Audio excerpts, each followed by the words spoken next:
Hey, mambo vipi? Karibu sana katika channel yangu ya YouTube. Tunaendelea kujifunza Python programming language na bado tupo katika formatting floating points number zetu, na leo tutaenda kujifunza namna gani ya kuweza kuformatting floating point number kama ni percent. Baada ya kuangalia video zilizopita na kujifunza namna ya kuweka formatting mbalimbali katika floating point number zetu, na leo tunaendelea kwa kuweza kuweka percentage katika namba yetu ya floating point. So moja kwa moja nitatengeneza mimi faili hapa, nitaiita percentage.py, click enter. Then baada ya hapo hapa ndani nitatumia print function kuweza kudisplay hichi ambacho nahitaji kukuonesha. Then humu ndani kama kawaida yetu tukihitaji kuweza kuweka formatting fulani tunatumia function ya format. Kwa nitatumia mimi format bano kama hivi. Then baada ya hapo ndani ya function ya format kunakuwa na vitu viwili, kunakuwa na ile value yetu na kunakuwa na formatting ambayo tunahitaji kuiweka katika hiyo value yetu. Kwa hiyo moja kwa moja nitaweka hapa value yangu ambayo ni 0.5, then nitaweka comma.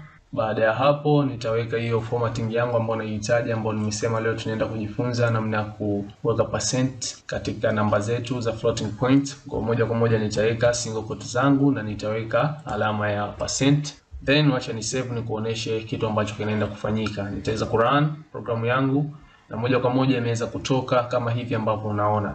So hapa kilichoenda kufanyika ni kuwa hii ukiweka percent inaenda kuzidisha hii value yako 0.5 mara 100, okay? Na ukizidisha unaenda unapata value kama hii unayoiona hapa chini. Then huku mwisho unawekewa alama ya percent. Hivyo ndivyo ambavyo inaenda kufanya kazi. So mfano hapa katika percentage tumeshazoea tunaweka precision ile, tunaweka dot, tunahitaji pengine milango ya decimal hiyo ni ngapi, ama tunaweka pia comma kuweka separator ya value zetu. Katika video zilizopita tumejifunza vitu hivyo, lakini hapa just tumeweka percent tu na ikaenda kutoa jawabu hili la chini huku ambapo imeenda kuzidisha mara 100 na pia ikabeba ile alama ya percentage. Kwa mfano unahitaji sasa kutumia precision hapa katika mfano wangu nitaongeza mimi .0, okay?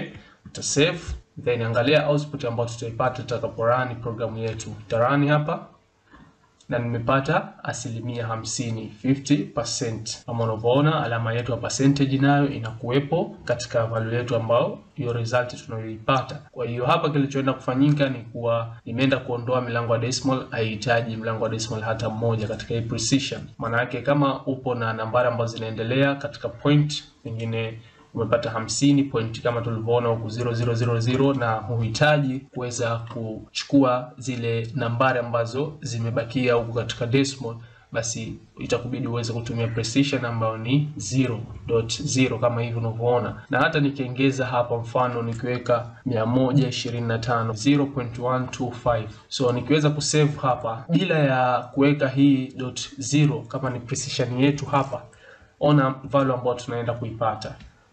So nitarun programu yangu na umeona tumepata 12.500000%, okay?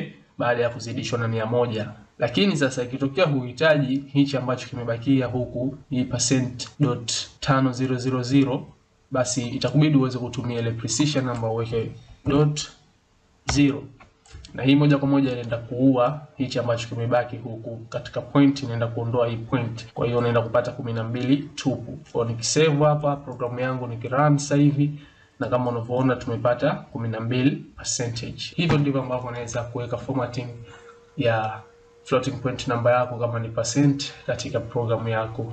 Baadaye utakapokuwa unafanya vitu mbalimbali ndani ya programming language hii ya Python, utakuja kuona the way ambavyo inatumika hii na wapi ambapo katika programu yako itakuhitaji kuweza kutumia kitu kama hichi. So asante sana, subscribe my YouTube channel na usisahau kugonga alama ya kengele kuweza kupata notification ninapo upload tu video mpya, na vile vile share na wengine nao wapate kujifunza. Tukutane katika video ambayo itafuata.